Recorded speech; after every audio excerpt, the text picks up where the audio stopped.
আশা করি বন্ধুরা সকলেই ভালো আছেন। আজকে আমরা দেখব একটি বাছুরের চর্মরোগ বা হামসুর রোগ হলে আপনারা কিভাবে চিনবেন বা কোন কোন চিকিৎসা দিবেন। এছাড়া পুনরায় আবার কতদিন পর চিকিৎসা দিতে হবে, এই নিয়ে এখন আলোচনা করব।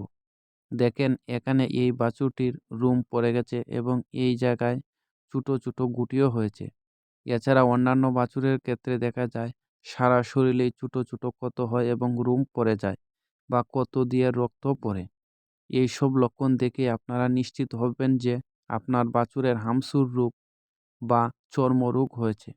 এইসব ক্ষেত্রে আপনাকে কিছু চিকিৎসা দিতে হবে। এটি বহিঃপরজীবীর কারণেই হয়।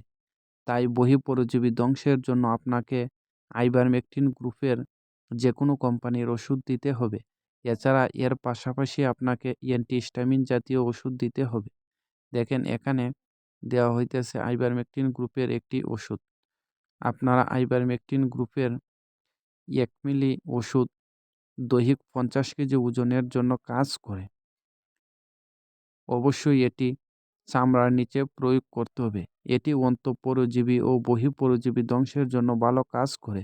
দেখেন এই বাছুরটিকে এসিআই কোম্পানির এমিক প্লাস দেওয়া হয়েছে। আপনারা আইভারমেকটিন গ্রুপের যে কোনো কোম্পানির ওষুধ দিতে পারেন, তাহলেই চলবে। এখন দেখেন এই বাছুরটিকে অ্যান্টিহিস্টামিন গ্রুপের অ্যাস্টাবেট দেওয়া হইতেছে। আপনারা যে কোনো কোম্পানির অ্যান্টিহিস্টামিন জাতীয় ওষুধ প্রয়োগ করতে পারেন। অ্যান্টিহিস্টামিন জাতীয় ওষুধ 1 মিলি গবাদি পশুর 10 কেজি দৈহিক ওজনের জন্য কাজ করে। আপনারা অবশ্যই গবাদি পশুর ওজন অনুযায়ী দিবেন। এই বাছুরটিকে 2 মিলির মতো দেওয়া হইতেছে। প্রথমবার প্রয়োগ করার পর বাছুরটি যদি সম্পূর্ণ সুস্থ না হয়, তাহলে আপনারা আবার পুনরায় 28 দিন পর আবার একই মাত্রায় প্রয়োগ করবেন এবং পাশাপাশি জিঙ্ক খাওয়াবেন। তাহলে দেখবেন বাছুরটি খুব তাড়াতাড়ি সুস্থ হয়ে যাবে।